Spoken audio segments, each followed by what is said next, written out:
Stefano, psicoanalista, y tengo el placer de compartir con vos este espacio en Radio La Soberana, los martes a las 3 de la tarde. Espacio al que me gusta llamar Soberanos entre Derechos. Hoy voy a tener el gran gusto de conversar con Manuel Murillo, que es psicoanalista, acerca de su último libro, cuyo título es Deleuze y Guattari, El deseo y lo social. A propósito del deseo, me gustaría contarte de qué hablamos en psicoanálisis cuando hablamos de deseo. Se trata justamente de un concepto nodal, sin el cual es imposible pensar en un sujeto.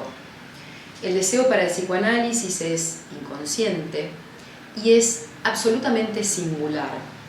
No es para la especie, sino que es precisamente para cada ser hablante. Y a diferencia de la necesidad, no tiene que ver ni con la adaptación ni con la supervivencia. Como hablábamos hace un par de encuentros, yo te conté acerca de un tríptico que desarrolla Lacan, que es necesidad, demanda y deseo. Habíamos ubicado a la necesidad en el plano de lo biológico, el animal que tiene hambre y se dirige con una acción específica a ese objeto que calma, que colma, que satisface justamente esa necesidad. Es decir, el plano de la necesidad nos remite a la cuestión biológica, a la cuestión del hábitat, del alimento, de la supervivencia. En el caso del ser hablante, es totalmente distinto lo que sucede ahí. El bebé tiene hambre, llora, grita, su mamá, quien cumpla la función, ese otro primordial, de alguna manera interpreta, decodifica el llanto y satisface esa necesidad, el hambre, a partir de un objeto, el pecho materno, la mamadera. Pero en realidad esta dinámica, esta dialéctica que se establece ahí, que lo podemos pensar como el principio de la comunicación humana, ese grito que es elevado a la categoría de llanto, al nivel de llanto por esa mamá, por ese otro primordial. En realidad, ahí no hay llanto, la necesidad se pierde, queda perdida, el objeto queda nadificado, no importa cuál es ese objeto, porque eso que sucede ahí se convierte en demanda. Y como nos dice Lacan, en realidad, toda demanda es demanda de amor. Entonces, una vez de alguna manera que se ha respondido a esa demanda, queda un resto, y ese resto justamente es el deseo. El deseo para el psicoanálisis es inconsciente y, por otro lado, el deseo tiene que ver con la pérdida, tiene que ver con la falta, es siempre deseo de otra cosa. En realidad, si el deseo no fuera una cuestión, un asunto tan complejo, sería poco lo que habría que tratar o que trabajar en un psicoanálisis. Esto es central, porque como te contaba en el encuentro de la semana pasada, inclusive las posiciones de las que hablamos, la posición obsesiva, la posición histérica, tienen que ver justamente con eso, con la forma que cada uno de nosotros tiene, cada uno de los sujetos, de los seres hablantes, parlantes, de ubicarnos, de posicionarnos en relación con el deseo. Freud, por ejemplo, nos habla de esa primera experiencia de satisfacción, esto que te contaba, el bebé que tiene hambre, llora, esa necesidad, que es una necesidad biológica, es justamente satisfecha por la mamá, pecho materno, mamadera, por la mamá o por quien cumple esa función, claramente. Entonces, a partir de ahí se inaugura un movimiento, que es el movimiento del deseo, motor del aparato psíquico, nos dice Freud. ¿Qué intentaremos entonces? De alguna manera repetir esa primera experiencia de satisfacción y reencontrar un objeto. Pero en realidad, el objeto está perdido para siempre. Freud nos va a decir entonces que todo encuentro con el objeto es en realidad un reencuentro. No podemos pensar que reencontramos ese objeto porque está perdido para siempre, pero sí reencontramos las marcas de ese primer objeto. Ahora bien, con Lacan la cuestión se hace todavía más compleja, porque Lacan toma justamente una fórmula de Hegel que nos dice que en realidad el deseo es el deseo del otro. Es decir, los seres humanos en realidad no deseamos objetos del mundo, deseamos contar con que el otro nos desee. Y en ese movimiento también lo que queremos, lo que deseamos, es el reconocimiento del otro. Por otra parte, también pensamos desde el psicoanálisis que cada uno de nosotros goza en ese movimiento deseante. Por eso es necesario que el deseo se mantenga siempre insatisfecho. No deseamos eso que tenemos, sino que el deseo implica un movimiento de desplazamiento, lo llamamos movimiento metonímico, y vamos como siempre por más. Por eso Lacan nos dice en realidad, bueno, el deseo es siempre deseo de otra cosa. Ahora bien, en relación con el deseo del otro, hay una pregunta inconsciente, claramente, que nos formulamos los seres humanos desde que somos chiquitos, en relación con ese otro primordial. ¿Y qué es? ¿Qué desea el otro de mí? Una pregunta claramente inconsciente, fundamental, porque en realidad siempre hay un equívoco. La mamá, el otro materno, de golpe dice, bueno, yo quiero tal cosa de vos, quiero tal otra, pero el sujeto, desde su lugar de indefensión, no solo biológica, sino psíquica también en ese punto, se pregunta, pero en realidad, ¿desea lo que dice? ¿Me está diciendo esto o estará diciendo otra cosa? Es así que entonces, inconscientemente, nos fabricamos, cada uno de nosotros, en su singularidad, una suerte de respuesta a esa pregunta crucial que nos formulamos en relación con el deseo del otro. Ahora, ¿qué sería el psicoanálisis sino una suerte de aventura que tiene que ver justamente con despejar algo del deseo propio? Digo, esta cuestión de poder separarse un poquito del deseo del otro, de poder ir por otra cosa que no sea justamente que el otro me desee, e identificar qué cosas de alguna manera deseamos más auténticamente cada uno de nosotros como sujetos.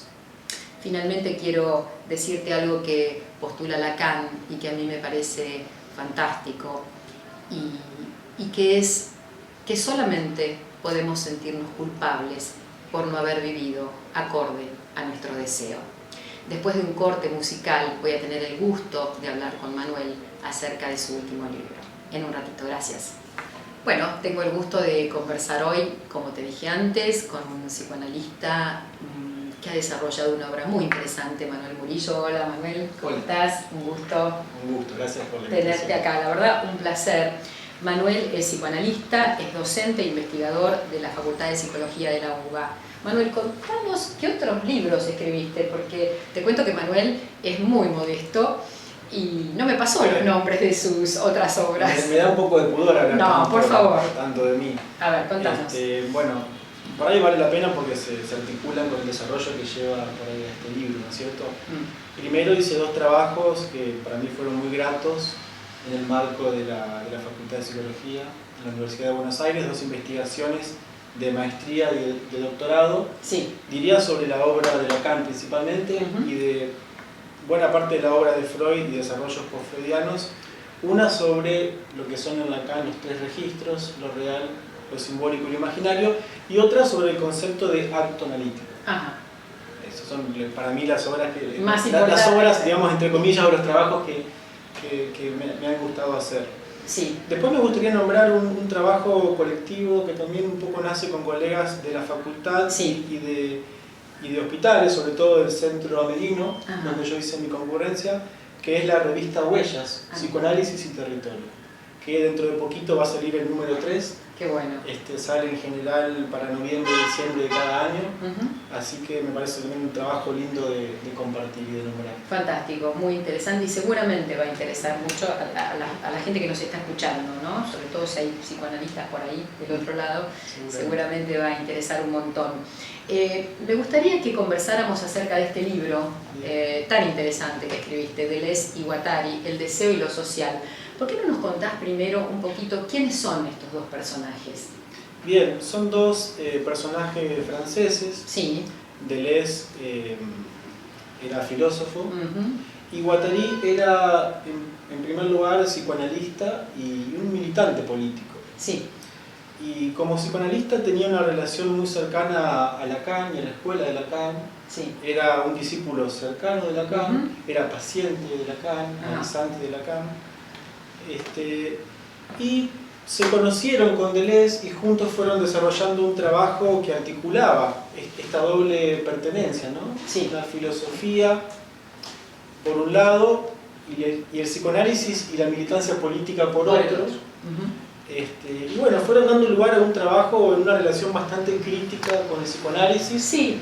Y muy interesante también de recuperar y de justamente eso quería preguntarte, Manuel. Vos como psicoanalista, ¿por qué tomás justamente esta dupla que tiene una posición crítica en relación con el psicoanálisis? ¿Qué es lo que te mueve a vos, te convoca? A mí me interesó siempre las preguntas que fueron desplegando. El trabajo de ellos, viniendo uno del psicoanálisis, no es sencillo de leer. Su primer libro se llama El Anti-Edipo, ¿no? Entonces es un título que ya resulta un poco corrosivo para un psicoanalista. ¿Por qué? Porque explicamos que el complejo de Edipo es crucial, ¿no? Sí, y Freud realmente habla del complejo de Edipo como el complejo nuclear de la neurosis. Totalmente. Lacan igualmente tiene una postura más crítica, diferente en relación con Freud. Pero estos señores, aparentemente, tiran por tierra. Sí, o por lo menos le hacen una gran pregunta. Una gran pregunta. O plantean una gran cuestión anti. Bueno, lo cierto es que eso marcó para Guattari y Lacan una ruptura de la relación, digamos, a nivel personal, ¿no es cierto? Claro. Entre ellos. De cualquier manera, me parece que es un trabajo que si uno sortea ese efecto sensible, corrosivo de la crítica, es interesante. Ahora bien, no para volverse uno lacaniano contra Deleuze y Guattari, o tampoco deleuziano, guattariano contra Lacan, digamos. Claro. Yo digo un poco en el libro, lo digo de verdad, pero también en un tono humorístico, digamos, cómo poder tratar estos problemas sin armar un complejo de Edipo ni un complejo de anti-Edipo, digamos. Es decir, como consistir polaridades opuestas y disyuntivas. Pero bueno, es una apuesta de los autores en primer lugar y de todo trabajo que se acerca a estos problemas, de ver si efectivamente en estos problemas tenemos algo que sacar como herramienta de trabajo, ¿no? Totalmente, algo para construir a partir de ahí, ¿no? Sí. Hay un concepto de Guattari que es el de máquina deseante. ¿A qué se refiere cuando habla de esto? Que es un concepto lindo, ¿no? Sí, ese fue el primer germen del trabajo conjunto, que la verdad es que viene más del lado de Guattari que de Deleuze, y es el de máquina. Y Guattari escribió un texto que se llama La estructura y la máquina. Entonces planteó que el sujeto está un poco dividido, no solamente en la estructura, sino entre la estructura y la máquina. Y es un concepto que le permitió articular elementos individuales y colectivos, o personales y políticos, en el sentido de cómo las máquinas no están solamente afuera, y tampoco están solamente adentro, digamos, sino que tienen esa conexión compleja fuera y dentro de nosotros. Había como un entre ahí. ¿Podés hablar de un entre? Sí, y un atravesamiento y una circulación. Y cómo esa máquina es una máquina deseante. Y en el seminario 2, Lacan habla de esa máquina que Freud desmonta. Claro. Cómo Freud se encuentra que esa máquina sueña, ¿no? Y si sueña, entonces desea. El aparato psíquico, ¿no? Como una máquina, el aparato psíquico como una máquina que, como vos decís, sueña. Y si sueña, desea. ¿Por qué? Porque Freud, en su texto emblemático del 1900, La interpretación de los sueños, formula ahí su tesis, que es todo sueño es un intento de realización de un deseo. Digo, eso que se manifiesta ahí cuando soñamos es algún deseo, por supuesto inconsciente, ¿no? Entonces, el aparato psíquico, máquina que sueña, y si sueña, desea. Qué bueno eso. Yo creo que eso no, porque digamos, todo el trabajo de ellos tiene que ver con la pregunta o el desafío, que no era nuevo, digamos, no fueron los primeros en intentarlo, de articular el psicoanálisis con la filosofía política, con el marxismo, con las luchas sociales, políticas, con las militancias. Entonces ellos fueron buscando ciertos conceptos que como operadores pudieran hacer ese juego de articulación. Tal cual. El concepto de máquina es uno de ellos. Sí. ¿Pensás que es posible esa articulación o que aparece de alguna manera como tironeada, como... ¿Pensás que es posible la articulación del psicoanálisis con una mirada más política, si se quiere? Yo creo que es bien compleja, pero necesaria, ¿no? De pensar, de articular y de no resolver muy rápidamente, ¿no? De ver hipótesis, bueno, vos hablabas del deseo y cómo Lacan toma de Hegel esta idea de que el deseo es el deseo del otro. Totalmente. Me parece que en Lacan, tanto como en Freud, la dimensión del otro, sí, de la familia, del grupo, de la comunidad, del territorio, siempre estuvo presente. Claro, o sea que eso introduce de alguna manera una dimensión social del deseo. Sí, sí. ¿No? Sí. Porque ese otro no es solo un otro, no es solo ese otro primordial, sino que luego pasan a ser esos otros. Sí. ¿No? En ese sentido me parece importante, digamos, decir o aclarar o precisar que, por lo menos a mi lectura, Deleuze y Guattari no vienen a decir algo o a echar luz sobre algo que Lacan o Freud no hayan, digamos, tocado o se les haya, digamos, quedado sin... Digo, no hay nada demasiado nuevo bajo el sol en esa propuesta. En un punto, pero me parece que es algo en lo que hacen foco y continúan explorando y otras maneras de analizarlo que me parece que son interesantes. Sí. También vos planteas en tu libro que estos dos autores, esta dupla así bastante explosiva me parece, sí. plantean que todo forma máquinas. Sí. ¿Qué es eso? Bueno, ellos toman una idea de un autor americano que es Lewis Mumford, que fue el primero que hizo una historia de las máquinas, ¿no? Las máquinas sociales, las máquinas técnicas. Y la idea que tenía muy interesante es que las máquinas no nacieron con la modernidad o con la posmodernidad, sino que él estudia las máquinas que existían desde la época antigua, ¿no? Por ejemplo, las máquinas de guerra o las máquinas de trabajo. Es decir, ¿cuál fue la maquinaria que construyó, por ejemplo, las pirámides de Egipcio, ¿no? ¿Qué maquinaria humana construyó eso? O la muralla china. Claro. ¿O qué máquina de guerra constituyó el Imperio Romano, por ejemplo? Claro. Entonces, decís una maquinaria en ese punto que en realidad está formada por seres humanos y no por piezas. Sí. No por elementos tecnológicos o digitales o energéticos, sino primero humanos. Primero humanos. Y en ese sentido, ahí parece vuelve para nosotros un poco más claro que en las máquinas hay deseos, ¿no es cierto? Están constituidas por personas. Esta idea de máquina deseante, entonces, sí. con este concepto, entonces vos decís que se refieren a esto, a esos seres humanos que constituyen esa suerte de entramado que permite como el funcionamiento de algo. Y por el cual circulan deseos. Circulan deseos. ¿Cómo sería el interjuego? Se me está ocurriendo ahora esto, ¿no? ¿Cómo sería ese interjuego entre los deseos subjetivos de cada uno de esos seres hablantes que forman parte de la máquina y digo, algún deseo de carácter más colectivo, de alguna manera? ¿Cómo se entramaría eso? Bueno, esa es una pregunta de las más centrales para leer, me parece, de Deleuze y Guattari. Para mí la cuestión es no pensar al deseo. Lo que yo voy a decir es una obviedad, pero a la vez no es tan obvio. ¿Cómo pensar al deseo no disociado de lo social o de lo colectivo? Claro. Y a la vez cómo pensar lo colectivo o lo grupal o lo político no disociado de los deseos individuales o particulares. Entonces, pensar esa trama. Ahora, pensar esa trama no quiere decir una relación de causalidad lineal. Claro. Así que yo deseo según como desea el grupo. Claro.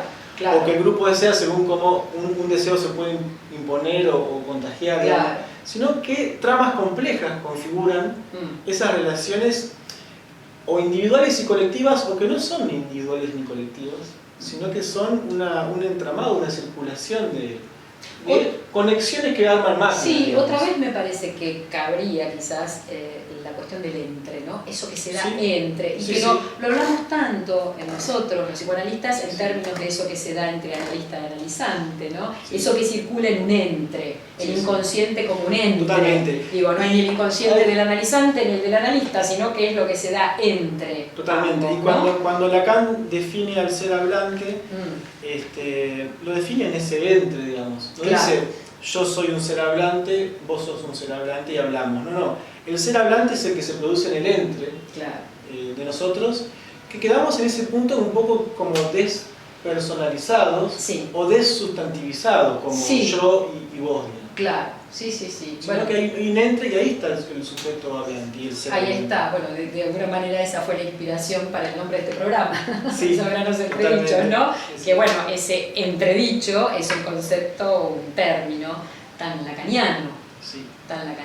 esto que sucede y que da cuenta de la importancia, creo, que tiene para cada uno de nosotros ese otro y que tienen esos otros. Sí, bueno, mira, me haces acordar porque cuando le preguntaron a Deleuze por el trabajo que hicieron juntos, porque yo escribo y después ya me olvido lo que escribí, Pero tengo claro, que volver pero por a supuesto repasar que sí. mis propios, lo digo, no es un chiste, ¿no es cierto? Pero Deleuze dice, no escribimos juntos, este trabajo no lo hicimos juntos, lo hicimos entre los dos.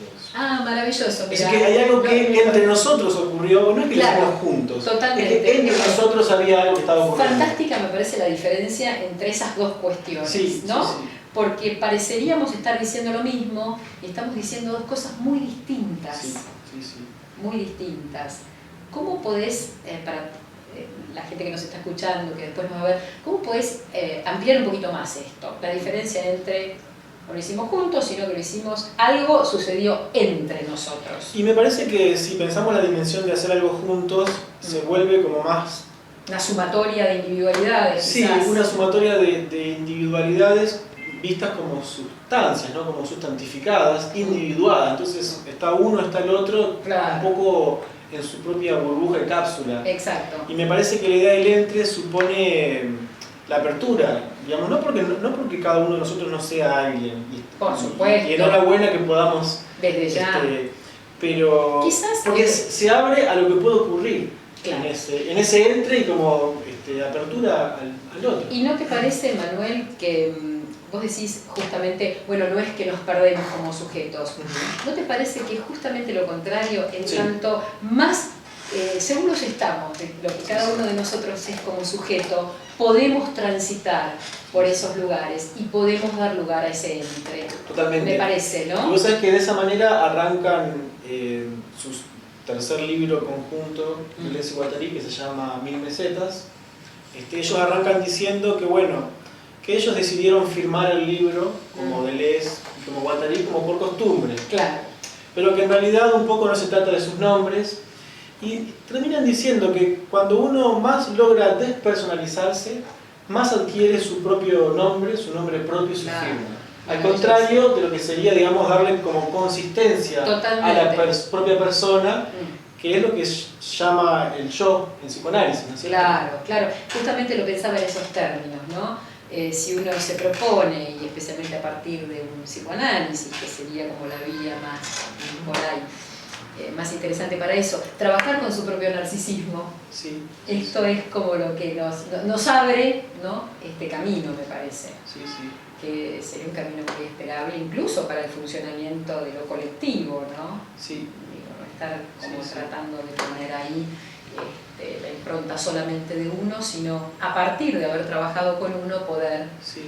hacer un movimiento más abierto. Sí, porque ¿no? el narcisismo es algo que aparece, digamos, en cada uno, en la familia, en las parejas, en el psicoanálisis, Sí. en los partidos políticos, en los campos de militancia Totalmente, política, claro. en cualquier grupo humano. Que decimos que es constitutivo, a ver, es interesante, digo, es un concepto que desarrolla Freud y que bueno, está buenísimo, ¿no? Pero digo, me parece que en la medida de que eso esté bien trabajado, que estemos seguros de lo que somos como sujetos, podemos aflojar en ese punto y no estar en una lucha casi especular con el otro, a Sí. ver quién impone más, Sí. ¿no? Su narcisismo por sobre el narcisismo del otro, ¿no? Sí. Su yo por sobre el yo del otro. ¿no? Sí, Me parece. Totalmente. ¿Y cuál es la relación, o qué plantean estos dos autores sobre el capitalismo como máquina social? Bueno, ellos hacen ¿no?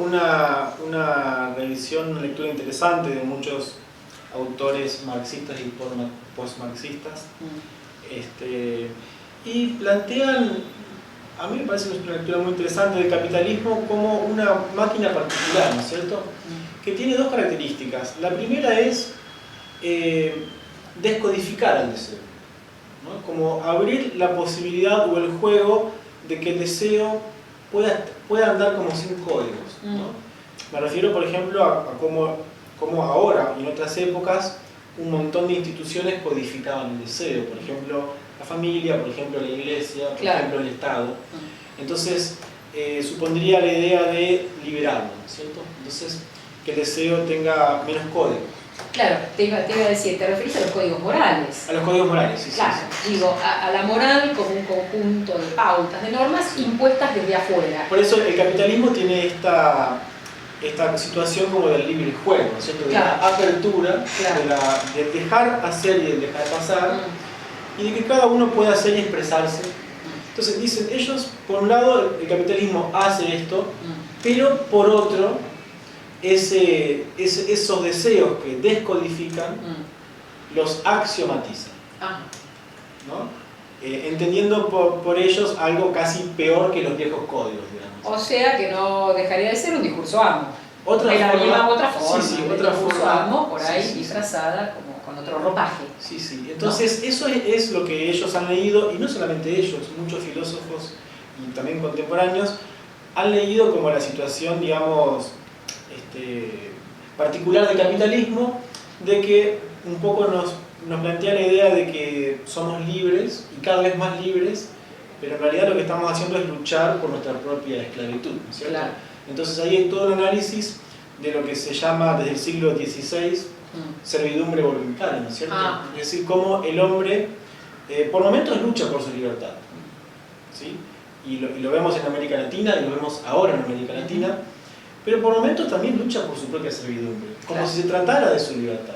Claro. Entonces, esa es la otra pregunta que ellos analizan, es cómo el deseo puede llegar a desear su propia represión. Claro, y si lo pensamos, y en relación con lo que charlaba yo en la primera parte de este encuentro, es como casi estructural, por la relación que el cachorro humano tiene con ese otro, y por su estado de indefensión originaria, ¿no? Esa casi te diría sumisión al otro. Y esto, que el deseo es el deseo del otro. Entonces, en definitiva, salir de esa dinámica, de esa dialéctica, me parece que es complejo. Sí, ¿no? Totalmente. Sí. Y ahí me parece que, bueno, yo cito desarrollos de un analista argentino que es Fernando Ulloa. Me parece que tiene ideas en muchísima resonancia con ellos.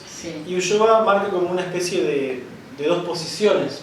Por un lado, el deseo como algo en relación de sumisión, de resignación y de cobardía, y un poco también entristecido y atontado, en oposición a una posición de no resignación, sino de resistencia y de lucha, y que él asocia a la alegría, a la valentía de la inteligencia. Qué maravilla, ¿no? Sí. Qué maravilla.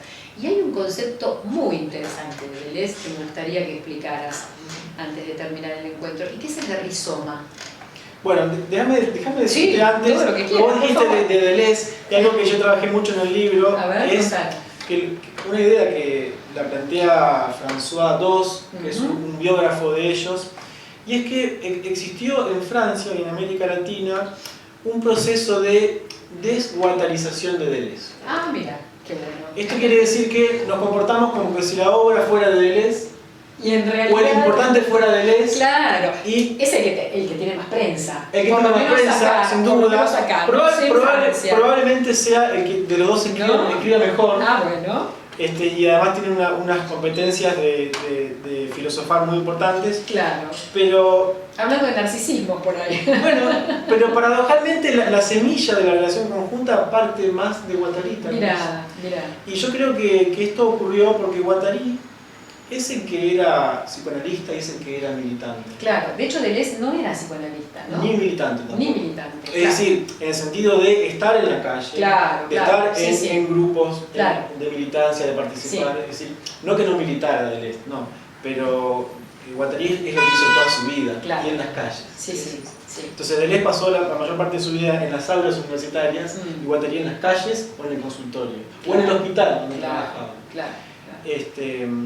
Pero yo me fui de tema, vos me hiciste una pregunta. Claro, pero entonces yo te planteo el concepto, te pregunto de rizoma, por el concepto de rizoma y yo lo adjudiqué a Deleuze, quizás ahí vos, claro, ¿no? Fue por ahí. Te decía, en realidad yo aproveché para decir esto que pero quería fantástico, decir. pero digo, ¿es un concepto de Deleuze o es un concepto de Guattari no, o es un concepto del Entre? Es del Entre. Ah, perfecto. Absolutamente del Entre. Sí. Y ellos... Viste que viene como firmado por Deleuze. Rizoma igual Deleuze, es lo que casi todos... Es que fíjate, hay un libro en Argentina que se llama La máquina de Deleuze.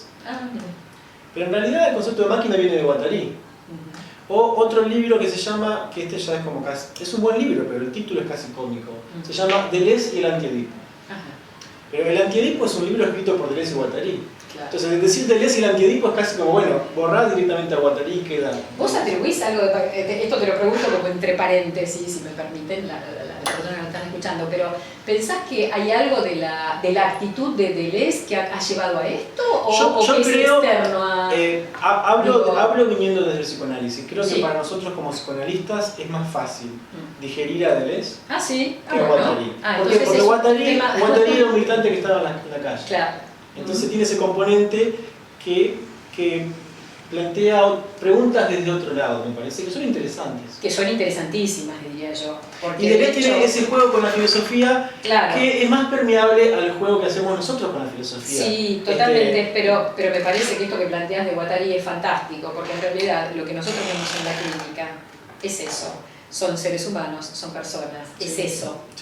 ¿No? Digo, no es la abstracción de la teoría, sino que es eso, es la clínica. También estaba en Guattari. Claro, déjame decir que me parece importante, algo esencial para el psicoanálisis, y que es una teoría que empieza por la clínica, y luego, a partir de la clínica, a partir de los casos clínicos, se desarrolla un corpus teórico, y me parece que esto es clave para no perder de vista, porque si no quedamos, ¿no?, en una especie de nube intelectual que no sé a qué nos conduce. Y Guattari tenía experiencia como analista en su propio consultorio, una práctica individual, experiencia hospitalaria y experiencia de militancia política. Claro. Sí. Entonces, rizoma. Es decir, yo a Deleuze lo amo, no quiero desmerecer. Pero como la prensa viene un poco desbalanceada, pero además porque lo amás entonces. Es más, yo lo quiero más a Deleuze que a Guattari. Bueno, pero viste que cuando uno ama a alguien, tiene la libertad de decir eso que no funciona. ¿No? Lo has leído muy bien, No, estas son cosas que yo El concepto de rizoma me parece que es muy interesante porque ellos lo contraponen al concepto de árbol. Y dicen... nos han plantado árboles en la cabeza.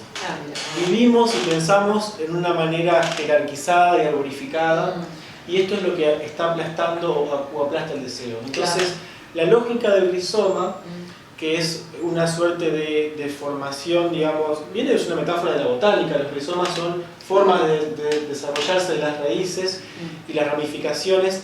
Por ejemplo, un ejemplo muy común, el césped es un rizoma. Crece de manera horizontal, pero también vertical, transversal, y se multiplica sin un patrón como preestablecido. Y no crece para arriba. Exacto. Y en ese sentido, ellos a partir del rizoma pudieron pensar otra lógica de cualquier tipo de estructura, es decir, una lógica rizomática y no arbórea.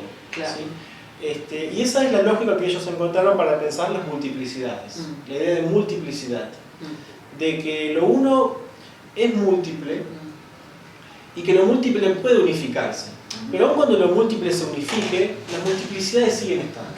Multiplicidades en las máquinas deseantes, en los cuerpos, en los grupos, en el propio yo, y que es otra manera de pensar lo que es para Lacan el sujeto dividido y para Freud el inconsciente.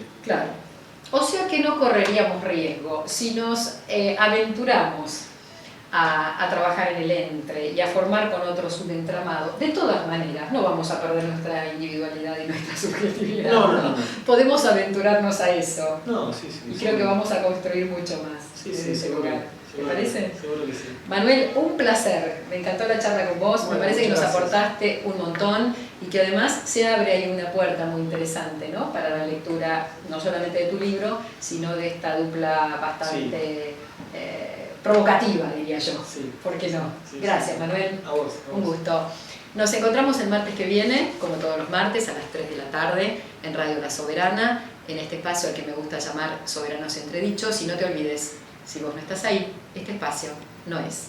Chao.